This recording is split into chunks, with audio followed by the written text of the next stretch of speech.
નમસ્કાર મિત્રો, હું છું યુગ રાબડિયા અને આપ સૌનું મારી ચેનલમાં હાર્દિક સ્વાગત કરું છું. આજે હું તમારા માટે એક પરીક્ષા ઉપર ખાસ ટોપિક લઈને આવ્યો છું, જે ધોરણ 10 અને 12ના વિદ્યાર્થી મિત્રો જેને આગામી ટૂંક જ સમયમાં હમણાં બોર્ડની પરીક્ષા આવી રહી છે, તો તેના માટે હું 5 યુઝફુલ ટ્રિક્સ લઈને આવ્યો છું.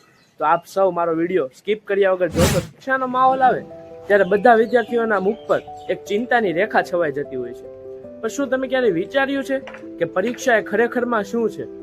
તે માત્ર કાગળ પર લખવાના જવાબો નથી, તે આપણી મહેનતને સાબિત કરવાની એક સુવર્ણ તક છે. તો આ તકને બિરદાવવા આપણે એક 5 સરળ ટિપ્સ જોઈએ. ફર્સ્ટ, પરિણામ નહીં, પ્રયત્ન પર ધ્યાન આપો. એટલે કે ગીતામાં પણ કહ્યું છે કે કર્મણ્યેવાધિકારસ્તે મા ફલેષુ કદાચન.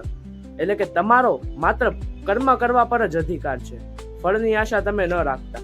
જો તમે દિલથી તૈયારી કરી હશે ને તો પરિણામ ચોક્કસ સારું છે. સેકન્ડ, ડરને હિંમતમાં ફેરવો.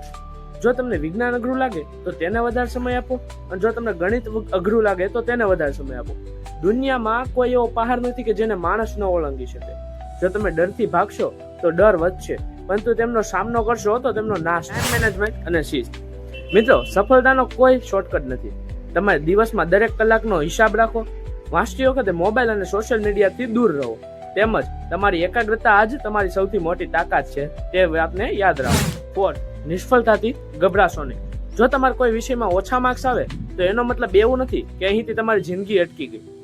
તમારું ભવિષ્ય માર્કશીટ નક્કી નથી કરતી, પરંતુ તમારી જે શીખવાની જે ધગશ છે ને, તે તમારું ભવિષ્ય નક્કી કરે છે. એમ તો થોમસ એડિસન પણ 1000 વખત નિષ્ફળ રહ્યા હતા, તો પણ આજે તેને દુનિયામાં બધા જ ઓળખે છે. 5મી અને છેલ્લી ટિપ્સ, ક્યારેય જીવનમાં અવળું પગલું ન ભરો. જો તમે એકવાર પરીક્ષામાં નિષ્ફળ રહેશો તો તમે બીજી વાર પરીક્ષા તો આપી શકશો, પરંતુ તમે જીવન ગુમાવી દીધું તો તમને બીજી વાર જીવન નહીં મળે, અથવા તો તમારા માતા પિતાને તમારી જેવું સંતાન નહીં મળે. માટે ક્યારેય અવળું પગલું ન ભરો. અંતમાં એટલું જ કહીશ કે મંજિલ ઉन्हीं को मिलती है जिनके सपनों में जान होती है. मंजिल उन्हीं को मिलती है जिनके सपनों में जान होती है. पंखों से कुछ नहीं होता, उनके हौसलों से उड़ान होती. જો તમને મારો આ વિડીયો ગમ્યો હોય તો આ વિડીયોને લાઈક કરી દેજો, અને હવે નેક્સ્ટ ટાર્ગેટ હું શેના ઉપર કરું તે મને કમેન્ટ બોક્સમાં જરૂરથી જણાવજો. અને જો તમે મારી ચેનલમાં નવા હોય તો તેને સબસ્ક્રાઇબ જરૂરથી કરી દેજો. જય હિન્દ, જય ભારત.